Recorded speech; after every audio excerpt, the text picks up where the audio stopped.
Today we're going to do a simple STEM experiment that you can do at home. And since this is something that you can do at home, this is a field experiment. And a field experiment is an experiment that is done in the everyday real-life setting of the experimenter. And today our real-life setting is the library, or you could do it at home. The first thing you need to do in an experiment is come up with a hypothesis.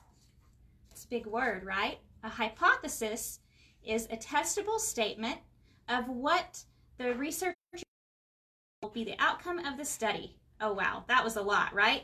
So in our experiment today, our hypothesis is going to be which candy will make a rainbow the quickest. I have Skittles, M&Ms, and Sweet Tarts. I'm going to just take a guess and think, I'm going to say the M&Ms are going to be the fastest. Let's see if I'm right. Okay, our experiment is going to be a study to test the hypothesis. So we're going to do a test to see which one makes a rainbow the fastest. Okay, let's look at what we have here. We have Skittles, we have M&Ms, and we have Sweet Tarts. And I'm using the extremely sour Sweet Tarts because they have more of a coating that is similar to the Skittles. If you get just the regular Sweet Tarts, they're more powdery, so it won't work the same. All right, let's have a few more big scientific words before we get started. Okay, let's look at our independent variables. This is what the researcher changes. So in this case, the independent variables are the 3 different kinds of candy, okay? Because none of them are the same. I'm changing each one. And the dependent variable is what the researcher measures or observes. So we are going to measure how long each one takes, okay? And one more term, the control variables. These are the things that are kept the same in the experiment. So each plate is exactly the same size, so that's controlled. When we pour the water, we're going to use the same amount of water in each one. And also, if we were using a stopwatch, which I'm not going to because it would take a lot of time, but if we were using a stopwatch to time each one, we would be using the same stopwatch with each experiment. Okay, so when you do this at home, you can do it and be a lot more precise than what I'm doing here. You can, if you want to measure out your water and make sure you use exactly the same amount of water for each plate, you can. And you can also use a stopwatch and do each plate individually and time it to see how long it takes. But I'm going to go ahead and just pour some water in each one, and we'll watch them to see which one is faster. And what it's going to do is it's going to make a rainbow as the colors mix together. And I'll try to go pretty quickly so that we can see which one's actually faster. You want to make sure the water touches your candy.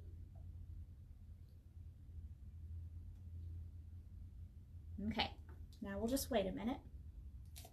And as you're doing this at home, you can do it exactly like I've done, or you can change your variables, and you could do 3 plates of Skittles, but use different liquids. You could use water in one, milk in one, and Sprite in one, and see if one carries the color more.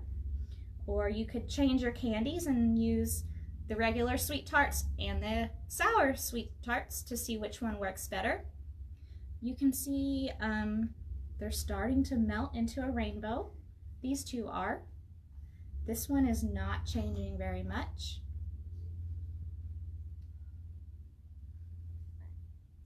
You can also, if you're doing it, you can try doing it with hot water versus cold water to see which one's faster. You're the experimenter, so you get to decide what your experiment's going to be. I was just questioning to see which candy would be the fastest. So I didn't change any other variables. Rainbow Skittles and Rainbow M&Ms are both pretty close together. The Sweet Tarts are still not doing anything. They don't have as much coating on them, I guess.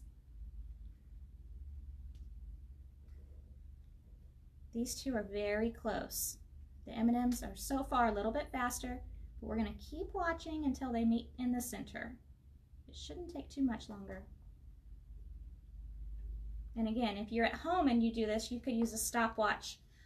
They're almost on every phone. You can time it to see which one's faster, because they'll be within seconds apart, I believe. The M&Ms are almost to the middle. It's really cool, actually. It makes some pretty colors. The Sweet Tarts are starting to bleed.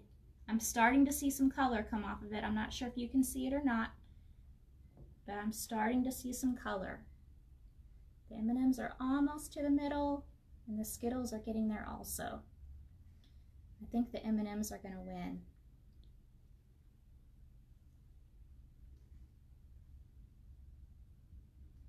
Yes, the M&Ms won.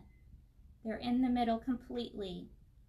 So, I'd love for you to do this experiment at home and let me know what your variables were. What did you change from my experiment? Did you do it exactly like mine, or did you try to change something else? And leave a comment or a picture and let us know how it went. Bye!